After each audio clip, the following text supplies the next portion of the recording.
Tengan todos ustedes muy buenas tardes. Una vez más estamos en el programa de Verde Forestal, que es el capítulo de Ingeniería Forestal del Consejo Departamental de Lima del Colegio de Ingenieros del Perú. En esta ocasión nosotros hemos querido un poco hablar sobre nuestra perspectiva que tenemos para estos meses, ya que tenemos como un horizonte llegar al segundo foro nacional sobre ingeniería forestal.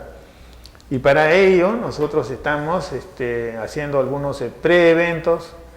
Ya hemos realizado 2 de ellos, ¿no? Son 4 eventos que estamos desarrollando y están en camino. El que hemos desarrollado ya es el evento sobre el estado de la gestión forestal relacionado a los bosques naturales. El segundo evento ya que también realizado ha sido relacionado con la promoción de plantaciones forestales. Tenemos pendiente los eventos que es de conocimiento y tecnología dentro de la comunidad forestal o del sector forestal, y también el ejercicio del profesional forestal, cómo se desempeña el forestal y todos sus problemas y virtudes que tenga. Entonces, dentro de ese marco, nosotros estamos desarrollando este bloque que serían de comentarios. Estos comentarios, como repito, van orientados hacia el segundo Foro Nacional de Ingeniería Forestal. Dentro de este marco yo quería hacer una pequeña introducción en el sentido de enfocarnos o visualizarnos mejor en lo que es los recursos naturales. Como todos sabemos, el Perú vive de los recursos naturales, de la explotación de recursos naturales. Y dentro de nuestra Constitución, los recursos naturales son de propiedad de la nación. Y el Estado es quien otorga los beneficios de estos recursos naturales a empresas privadas bajo concesiones, dentro de un marco de ley orgánica de cada uno de los sectores. Hay un sector minería, hay un sector pesquería, hay un de hidrocarburos, existen los recursos forestales.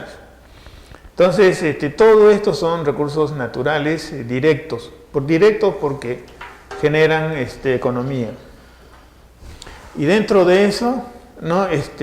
Dentro ya del sector forestal, nosotros hemos venido trabajando y terminamos trabajando, por ejemplo, con la ley 27308, quien hasta el día de hoy sigue vigente. Mientras no se apruebe el reglamento de la ley 29763, que es la última ley. Y lamentablemente ese reglamento ya tiene como 4 años y no ha sido todavía aprobado o promulgado. Entonces, tenemos esa situación. Nos acompaña acá el ingeniero Jaime Rosales, quien también vamos a ir comentando algunos de estos aspectos sobre básicamente la gestión de los bosques naturales. Ese es nuestro marco de introducción, y es como queremos ir desarrollando este bloque de comentarios hacia este segundo Foro Nacional de Ingeniería Forestal. Muy bienvenido Jaime, y a ver algunas palabras. Gracias Carlos, y a todos los amigos que ven RTV CIP Lima, especialmente en la parte forestal. En principio quiero felicitar por los temas que se ha podido, digamos, separar muy claros, lo que es bosques, plantaciones, ejercicio profesional y desempeño también de la ética. En el caso de bosques, justo es el tema que queremos conversar hoy día. Es un tema que tenemos años y un poco que tenemos mucho orgullo de tener tantas extensiones, pero también no nos permite desarrollar y levantarnos, digamos, de la pobreza como país, que estamos orgullosos de sentirnos con bastante áreas boscosas, pero tampoco no tenemos esos ingresos económicos que nos gustaría tener. Esto pasa por la parte, creo que decíamos, el tema de bosques. Hay bosques de producción permanente y hay bosques naturales. Entonces, ese tema de bosques Si pusiéramos claro, creo que podría muy bien engarzar que la empresa privada que nos conllevara. Y me estaba olvidando por qué es importante el tema bosques y por qué tierras, porque justo allí recién va a empezar el tema de las tierras y separar las plantaciones que anteriormente se incluía dentro del bosque, y eso no dejaba caminar ni al uno ni al otro. El tema de los bosques prácticamente tapaba al accionar de las plantaciones, pero hablar de tierras y bosques creo que nos va a permitir. Pero ahora nos centramos en bosques. No sé si podemos empezar el tema de bosques. Mira, en realidad vamos a tocar varios puntos, de repente un poco desordenado todo, pero vamos a ir tocando puntos importantes como resultado del primer evento que hemos tenido de gestión de bosques. En un principio, ¿no?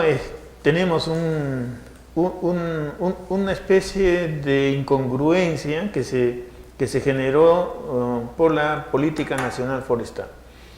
Acá hay dos aspectos que considerar. Uno, que es que la política debió ser primero antes que la ley. En nuestro caso se dio primero la ley y después se generó una política, cuando debería ser al revés. Entonces es una primera incongruencia.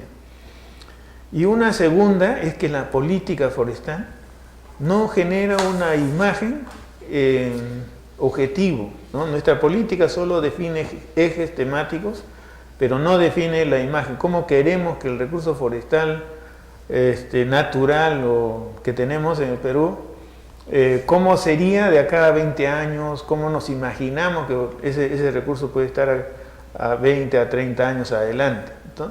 Entonces, ahí tenemos unas incongruencias con el sector.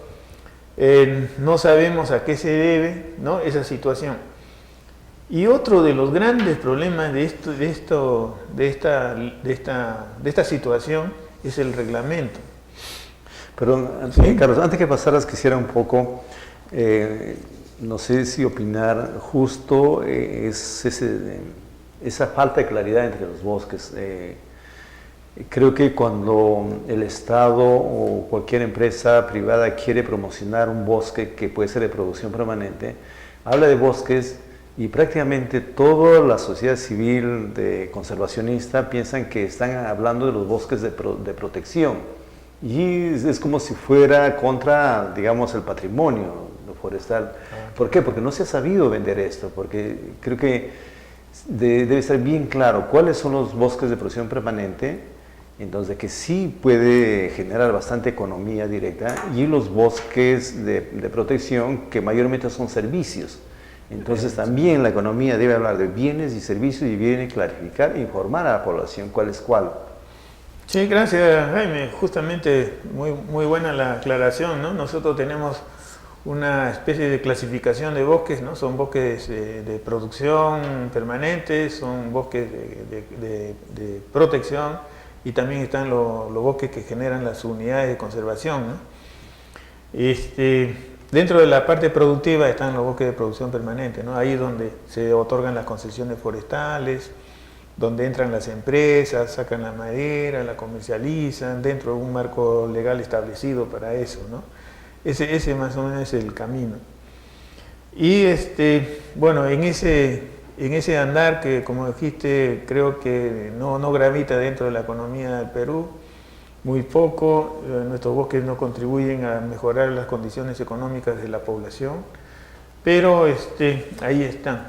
De repente habría que valorar un poco más los servicios ambientales, ¿no? ¿Qué te parece? No sé si... Yo creo que ambos se tiene que ver y dar un enfoque netamente económico, en el sentido de que valorar o valorizar los bosques de protección o de los ecosistemas, y cómo puede generar ahí los famosos servicios ecosistémicos que se llama, y también dar bastante fuerza a lo que son los bosques de producción permanente. Y yo creo que algo tenemos que sacar de ahí, porque es un bosque que supuestamente otros países sí viven de eso, tipo Costa Rica, bueno, vive una experiencia más en servicios ecosistémicos, pero creo que ambas deben dar. Entonces acá creo que faltara una franqueza entre empresa, Estado y empezar a creer en los empresarios que también invierten y sacan digamos, se arriesgan de esta economía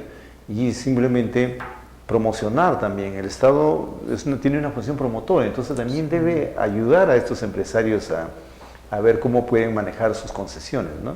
Sí, bueno, justo dentro de eso que acaba de mencionar, los bosques de producción permanente, tenemos una serie de problemas de accesibilidad o de aprovechamiento. Por ejemplo, ¿no? Los bosques de producción permanente están bajo el sistema de concesiones por un lado y por el otro también en los predios agrícolas o áreas deforestadas están, o semideforestadas están los permisos y autorizaciones, ¿no? Entonces se dan en esos dos lados. Ahora yo creo que el problema de concesiones en nuestro Perú ya tiene 10 años y el servicio forestal no ha podido afrontar y solucionar esos problemas.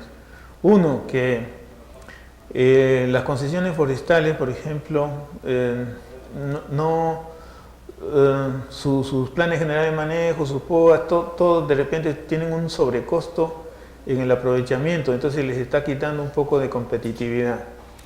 Y otro que si en un inicio se otorgaron aproximadamente 700 concesiones a 700 empresas, ¿no? Hoy en día solamente hábiles están entre 60 a 70 empresas que están trabajando bosques. Y da mala imagen porque la producción maderera de esas 70 empresas que actualmente vienen manejando solamente representan el 20% de la producción maderera en el Perú. Mientras que los permisos y autorizaciones han abarcado mucho más. Hoy en día estamos hablando casi del 80% de la producción maderera proviene de permisos y autorizaciones. A veces da la impresión de que ya no quisieran los concesionarios tener concesiones y solamente dedicarse a comprar madera de los permisos y autorizaciones, porque las condiciones económicas de repente son más favorables a unas que a otras. Eso necesita un análisis.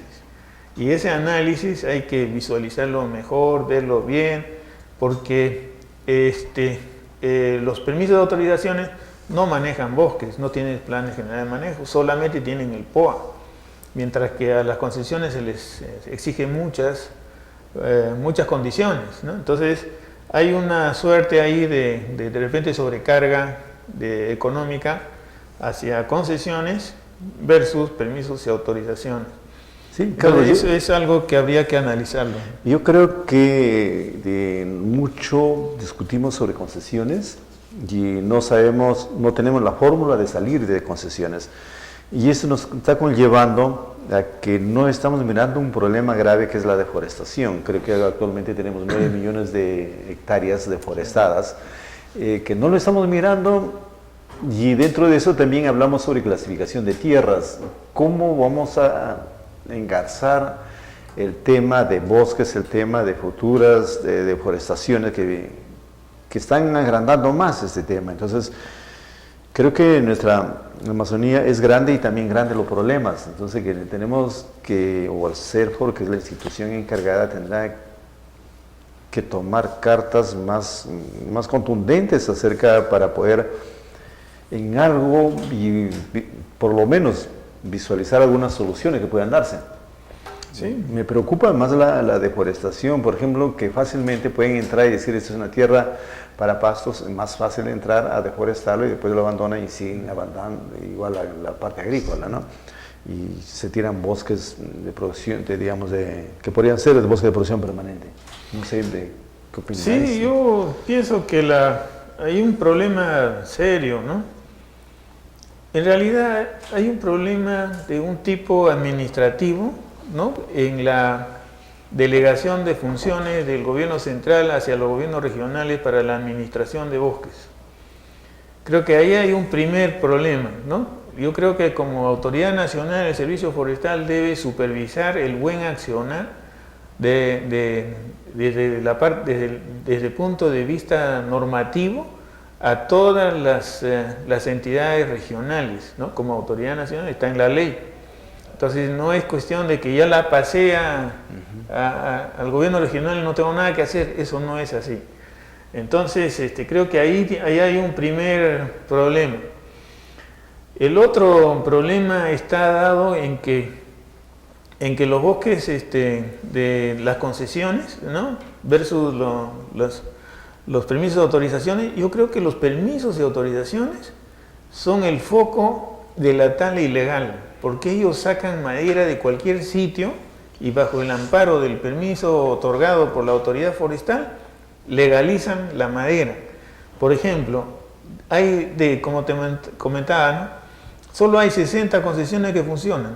¿Dónde están las otras 600 concesiones y más, ¿no?, que ya no funcionan?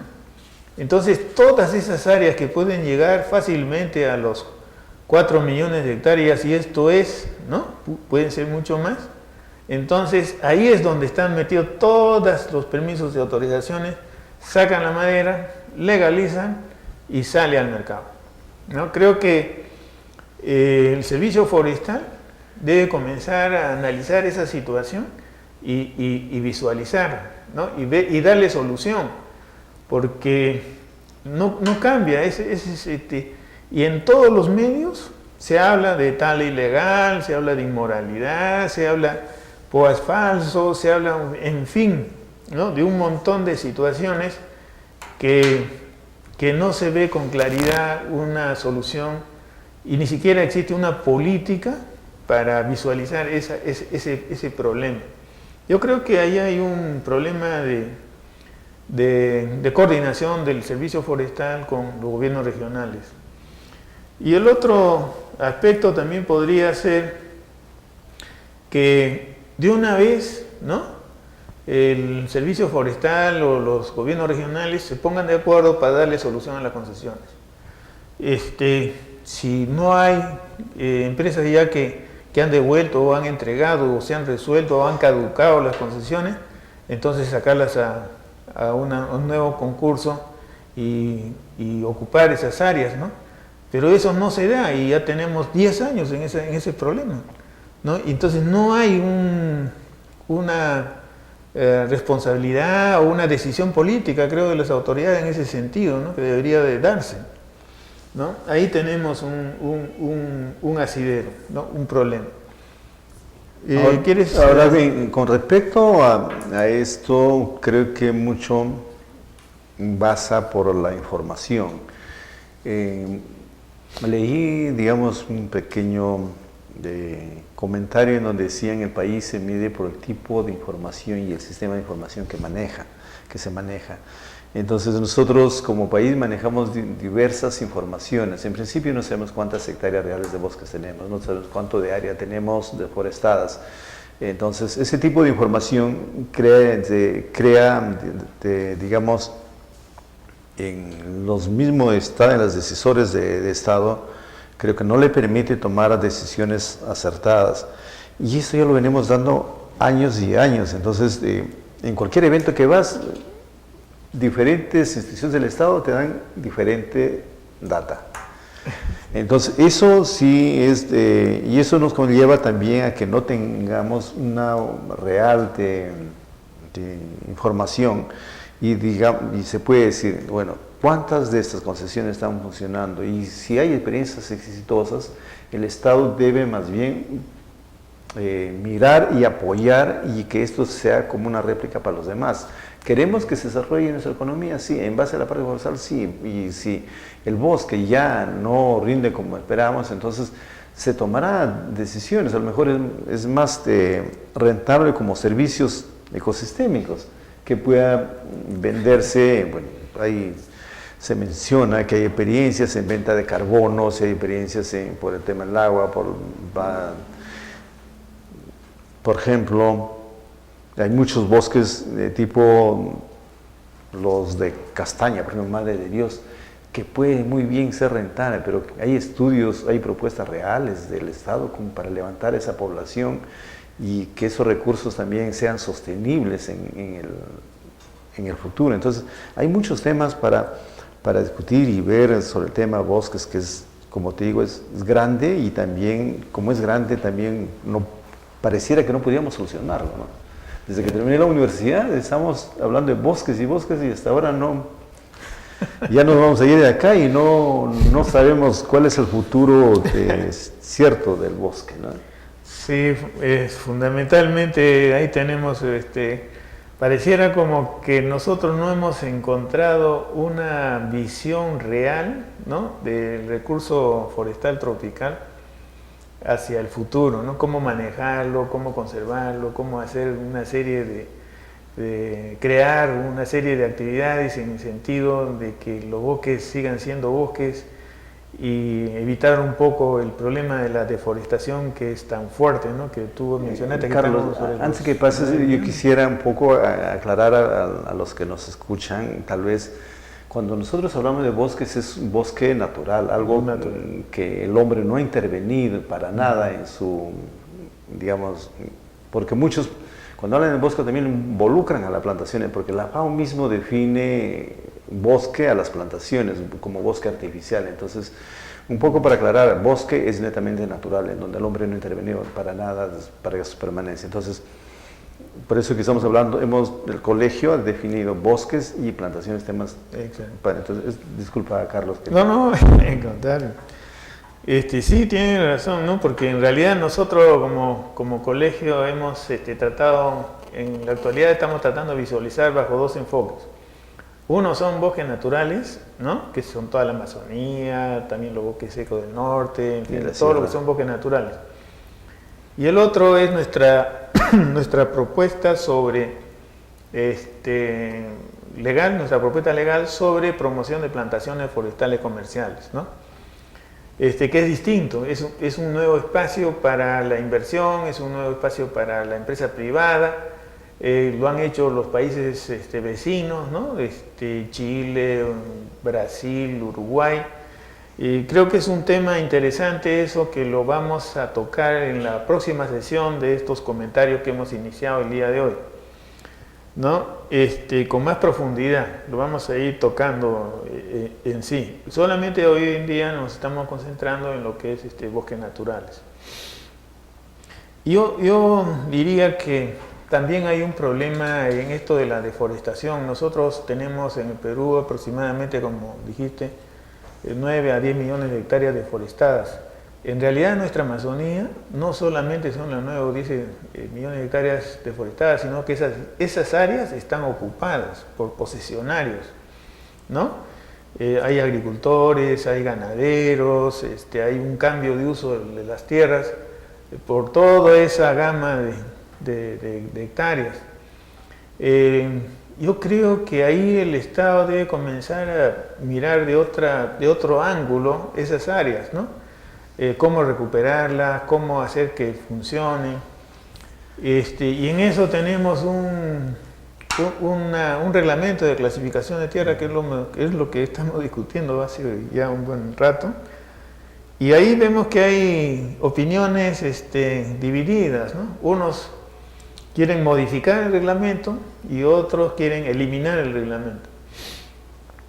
Los que opinan en eliminar el reglamento, ¿no?, dicen que lo interesante sería zonificar, o sea, fijar en fronteras, decir que estas fronteras son de bosques primarios y estos bosques primarios son dados en concesión y que deben de seguir siendo bosques primarios. Y las áreas deforestadas, sincerarlas, ¿no? Sincerarlas y que pasen al régimen agropecuario. Y al pasar al régimen agropecuario ya estamos hablando de titularidad de tierras y se puede generar un comercio de tierras, ¿no? Y ahí pueden haber inversiones para plantaciones forestales, agropecuarias, en fin, todo tipo de situaciones para manejar mejor esas tierras deforestadas. Creo que ahí hay un análisis y un espacio que debemos mirarlo y que a veces las autoridades no la miran, no la ven y no genera una política de tratamiento sobre esas áreas, ¿no? Entonces ahí tenemos un derrotero todavía. Yo creo que tienes tú toda la razón, porque cuando nosotros hablamos de tierra forestal, solamente al poner el cliché forestal, ya nos llevan a lo que es patrimonio de la nación. Sí. Y como patrimonio de la nación ya no tenemos ahí que hacer nada. Y eso nos ha limitado bastante. Entonces, si estas tierras deforestadas que manifiestas pueden ser incluidas entre las tierras agrarias y las tierras agrarias encierran a las agrícolas, a las de pastos y a las forestales, pucha, que sería fenomenal, porque cualquiera invertiría en lo que desea hacer en las tierras. Entonces, yo creo que por ahí estaría un camino, porque la capacidad de uso mayor tal vez llegó a servir en un momento, pero con la tecnología que ya está dándose, entonces, por ejemplo, tú tienes un desierto, es un arenal, y tú lo llevas agua y simplemente lo fertilizas por fertirriego, y es una zona altamente productiva, se convierte en un arenal en una zona potencialmente agrícola, ¿no? Entonces, la tecnología nos ha ayudado a cambiar, entonces, y paralelo o acorde a esa tecnología también debe ir nuestras propuestas, ¿no? Y creo que esto va a ser de mucho debate y invitamos a todos también a debatir. Este es un canal abierto que pueden dar opiniones, son opiniones que no necesariamente son, digamos, compartidas por todos ustedes, pero también ustedes deben dar su punto de vista y que se abra un debate y creo que llegaremos a un consenso, ¿no? Sí, Jaime, muy bien. Nosotros queremos también ver algunos detalles o algunos problemas que se están generando con relación a nuestro reglamento, ¿no? Y nuestra legislación. Tenemos también preocupaciones, ¿no? Porque cuando uno elabora una ley o un reglamento, no hay que olvidar que nosotros estamos en una economía de mercado, ¿no? Y al estar en una economía de mercado, nosotros tenemos que ajustarnos un poco a las reglas normales, ¿no? De mercado, ¿no? Que es de la oferta y demanda, ¿no? Tenemos que ajustarnos a esas reglas normales. Si nosotros le damos demasiadas condiciones a los contratos o a los permisos y autorizaciones o a los contratos de concesión, entonces de repente generamos muchas externalidades, y al generar externalidades estamos matando la competitividad de las empresas. Entonces ahí tenemos que también ver ese detalle. Y las regulaciones, los hacedores de las regulaciones, ¿no? Tienen que tener esa visión, ¿no? Si queremos que las empresas forestales progresen, sean más grandes, sean más competitivas en un mercado tanto nacional como internacional. Entonces ahí tenemos que dar la regulación. Cuando se sobreregula, entonces ahí se generan, ¿qué se genera? Se genera corrupción, se genera informalidad, es inducción hacia la informalidad y la corrupción campea, ¿no?